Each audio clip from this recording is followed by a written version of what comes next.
Hoy te presento un vistazo fascinante a los sueldos de los actores más populares y mejor pagados de la época de oro del cine mexicano. ¿Cuánto ganaban las grandes estrellas por película? ¿Quiénes encabezaban las listas? Acompáñame a descubrirlo en este viaje al glamour y los secretos económicos del cine de antaño. Durante la época de oro del cine mexicano, varios actores alcanzaron la cúspide de la fama y también lograron amasar considerables fortunas. Pedro Infante inició su carrera artística en la radio y en presentaciones locales, acompañado por su orquesta. En aquellos primeros años, los ingresos eran modestos. Por cada presentación se cobraban apenas 12 pesos, que luego se dividían entre todos los músicos. Sin embargo, conforme su popularidad creció, también lo hicieron sus honorarios. Para mediados de los años 50, se estima que podía llegar a cobrar hasta 20,000 pesos semanales por participar en una película, una cifra considerable para la época. Aún así, Pedro no fue un hombre que se apegara a la acumulación de riquezas. Buena parte de su dinero lo destinó a mantener a su extensa familia: su madre, hermanos, sobrinos e hijos. Además, era conocido por su carácter generoso y su espíritu altruista. En 1955, el periódico Cine Mundial realizó un reporte económico sobre los actores mejor remunerados del país. A pesar de su impresionante éxito, Pedro Infante no fue quien más ingresos generó ese año. El informe indicó que el ídolo del pueblo ganó alrededor de 400,000 pesos, lo que ajustado al valor actual equivaldría a poco más de 3 millones de pesos o $150,000. Aún así, fue el segundo actor con mayores ingresos de aquel año. En esa misma lista, Germán Valdés Tintán ocupó el tercer lugar. Reconocido por su carisma y estilo único, el comediante logró destacarse también en taquilla, aunque muchas de sus películas se realizaron con presupuestos modestos. Sus ingresos alcanzaron los 300,000 pesos, equivalentes hoy a cerca de 2,5 millones o $125,000. A pesar de que trabajaba en producciones más económicas, su popularidad era tal que logró mantenerse como uno de los actores mejor pagados del país. El primer lugar en ganancias de aquel año lo ocupó Mario Moreno Cantinflas, quien logró reunir 600,000 pesos, una cifra que hoy superaría los 5 millones o $250,000.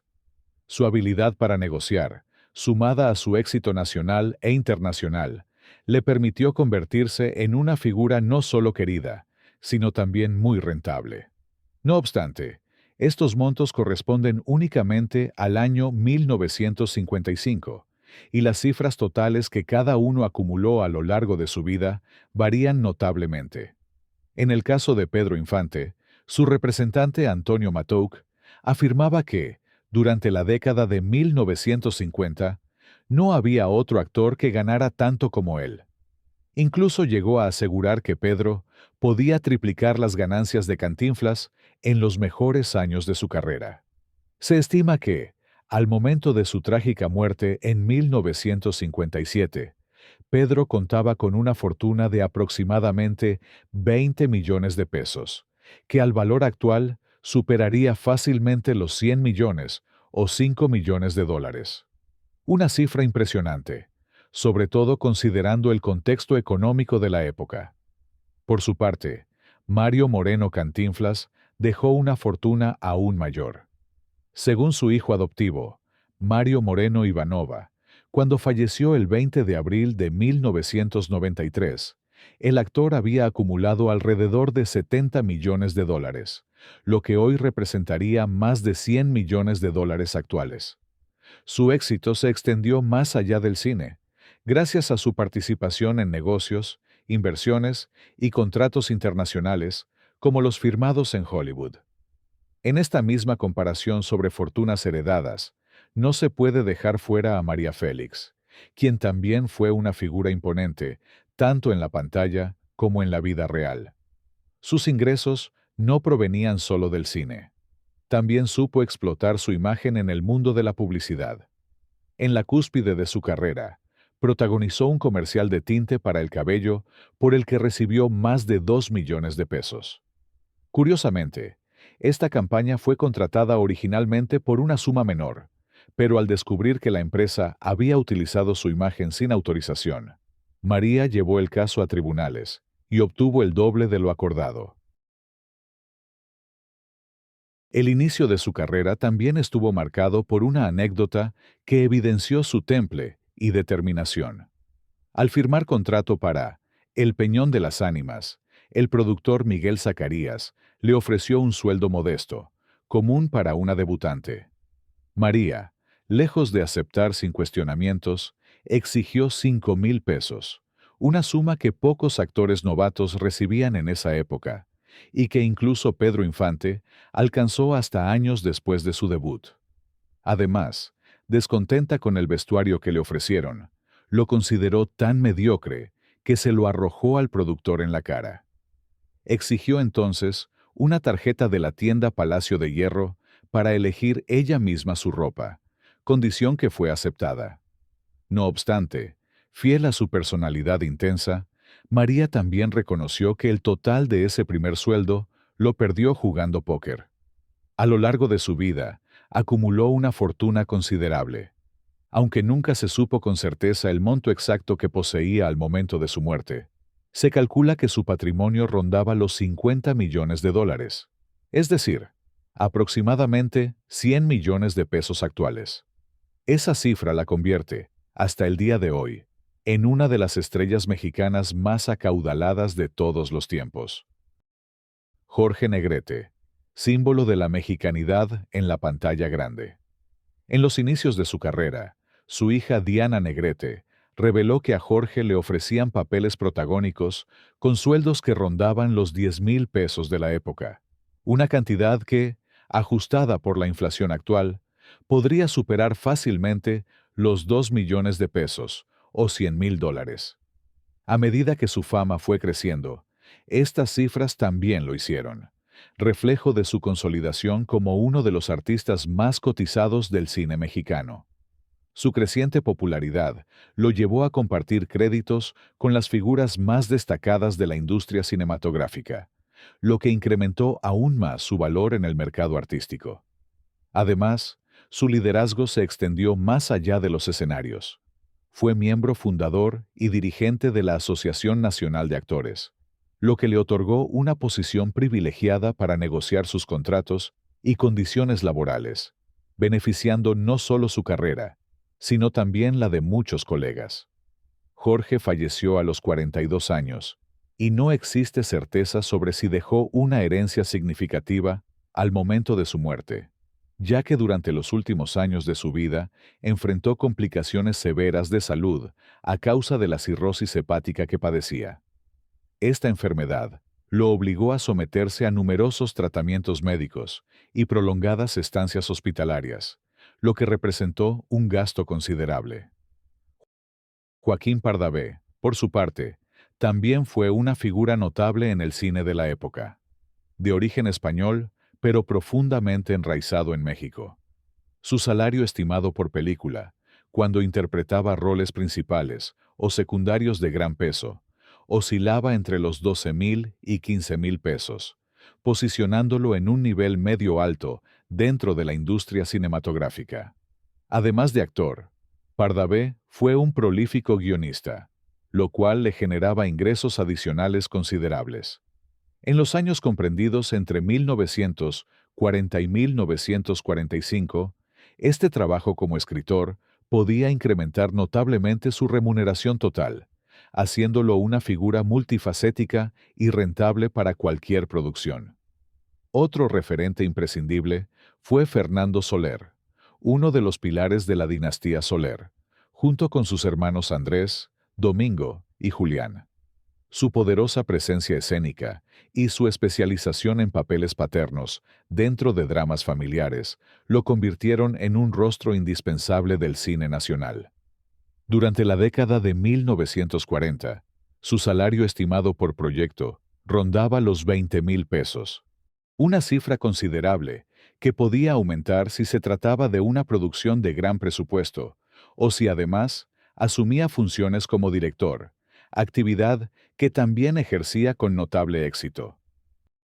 Pedro Armendáriz fue uno de los actores mexicanos más prestigiosos y con mayor proyección internacional durante la época de oro.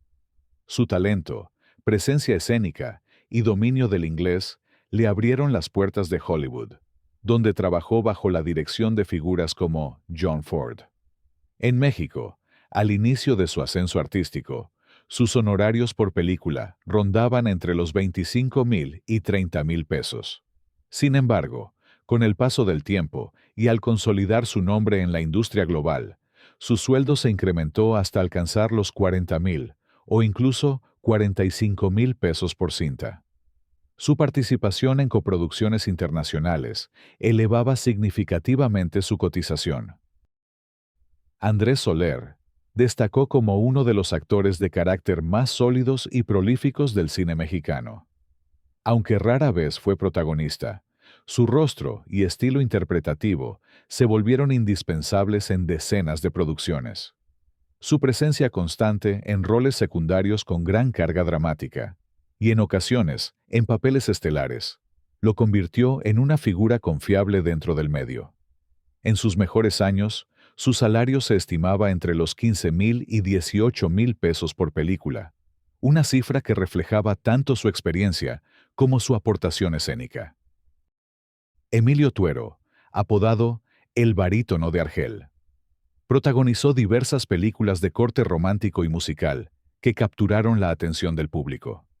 Durante su apogeo, su sueldo por filme rondaba los 18,000 pesos, cifra que podía elevarse si se incluían actuaciones musicales o giras promocionales ligadas a los estrenos cinematográficos.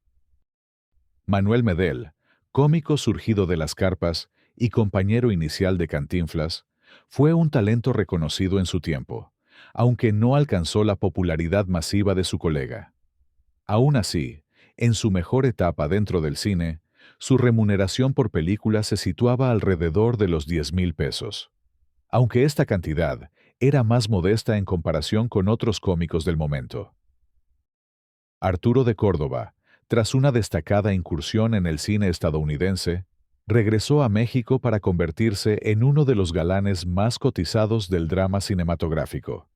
Su presencia era sinónimo de sofisticación y profundidad emocional, lo cual lo hizo ideal para melodramas complejos y cintas psicológicas como El esqueleto de la señora Morales en 1960. Su salario por proyecto podía alcanzar los 45,000 pesos, sobre todo cuando encabezaba producciones de alto presupuesto o que aspiraban a una proyección internacional. Joaquín Cordero fue otro de los actores que, sin estar al nivel de los sueldos de las superestrellas, logró construir una carrera longeva y respetada. En la década de 1950, sus protagónicos le generaban pagos cercanos a los 12,000 pesos por película, y aunque sus ingresos fueron creciendo con el tiempo, rara vez alcanzó las cifras más elevadas de la industria. Carlos López Moctezuma fue el antagonista por excelencia. Con su porte distinguido y su fuerza interpretativa, dotaba a las producciones de una dimensión dramática muy poderosa. Su sueldo por participación oscilaba entre los 8,000 y 12,000 pesos, dependiendo de la importancia del personaje. Aunque no alcanzaba las cifras más altas, su presencia en pantalla era sinónimo de calidad y seriedad actoral. Tito Junco, actor con una notable expresión dramática, se especializó en papeles serios y de villano. Si bien rara vez protagonizaba, sus intervenciones eran fundamentales para la narrativa de las películas. Su salario generalmente rondaba entre los 6,000 y 10,000 pesos por cinta, una cifra modesta, pero acorde al tipo de roles que solía desempeñar en repartos nutridos y complejos. Víctor Manuel Mendoza, otro sólido actor de reparto, trabajó junto a grandes figuras como Pedro Infante y Pedro Armendáriz. Aunque tuvo algunos protagónicos, su fortaleza estaba en los personajes secundarios de gran carácter. Su remuneración oscilaba entre los 7,000 y 10,000 pesos por película, según la importancia del rol.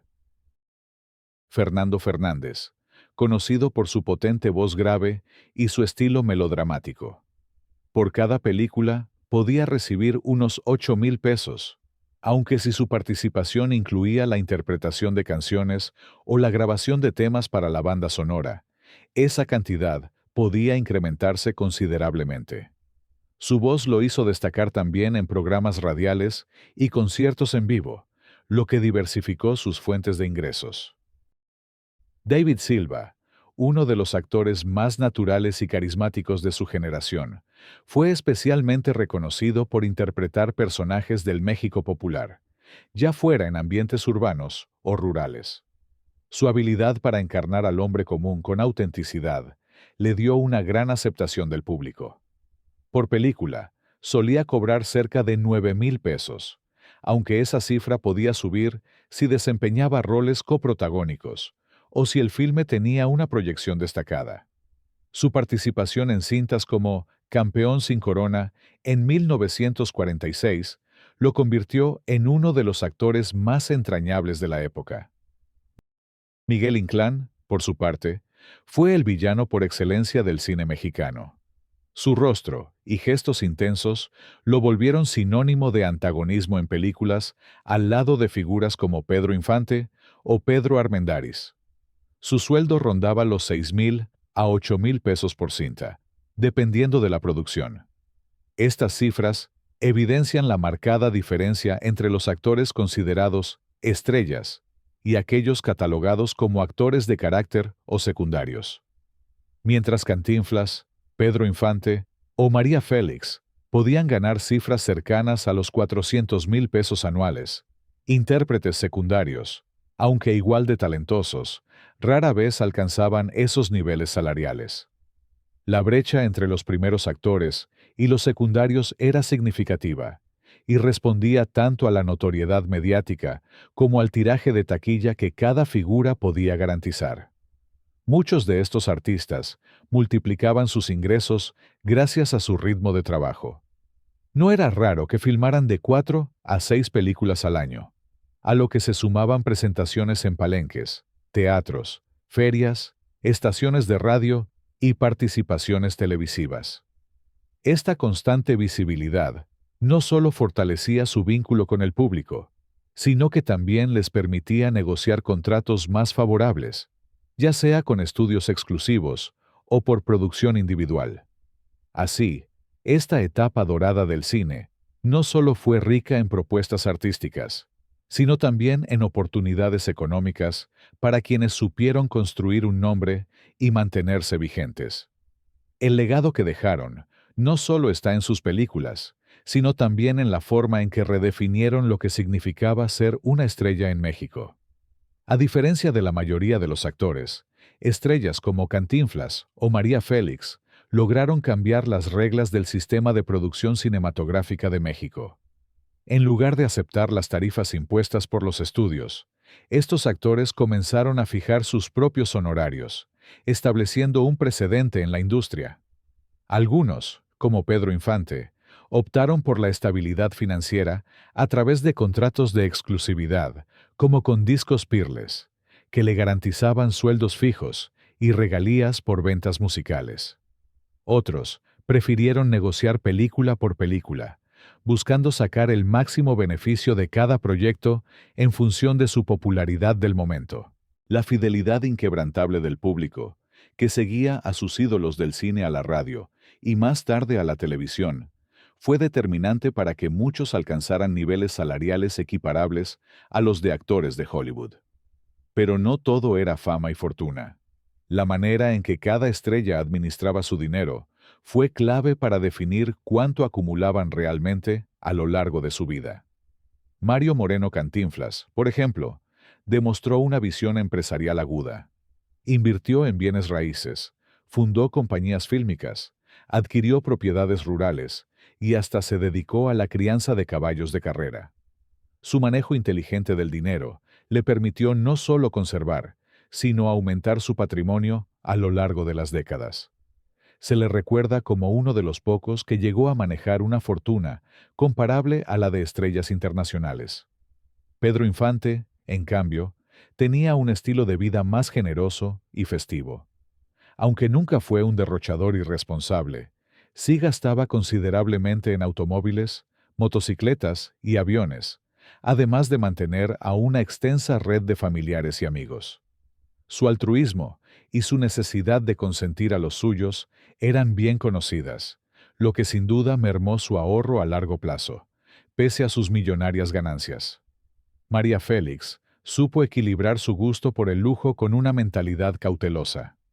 Residencias en París y en México, joyas exquisitas, vestidos de alta costura y una colección de arte fueron parte de su vida cotidiana.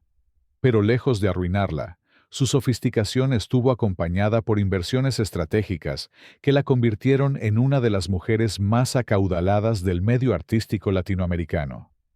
La llamada época de oro del cine mexicano tuvo su ocaso entre finales de los años 50 y los primeros años de los 60. Este declive coincidió con la apertura del mercado mexicano al cine extranjero, especialmente el estadounidense, y con la masificación de la televisión. Muchos de los grandes ídolos intentaron adaptarse al nuevo medio, pero los sueldos que se ofrecían en las telenovelas y programas televisivos estaban lejos de igualar lo que el cine les había ofrecido en sus mejores años. Salvo contadas excepciones, las cifras millonarias que se pagaban por película durante los años 40 y 50 se volvieron una rareza. Las nuevas generaciones de actores enfrentaron condiciones muy distintas. Contratos menos ventajosos, escasa taquilla, y un público que empezaba a dividir su atención entre la TV nacional, los estrenos de Hollywood y otros formatos de entretenimiento emergentes. Gracias por haberte quedado hasta el final de este recorrido por los salarios y fortunas de los grandes ídolos de la época de oro del cine mexicano. Detrás de cada cifra hay años de esfuerzo, talento y una industria que los vio brillar como nunca. Si te gustó el video, no olvides dejar tu like, suscribirte al canal y activar la campanita para no perderte las próximas historias del cine y la música que marcaron generaciones. Nos vemos muy pronto en el siguiente video. Hasta entonces.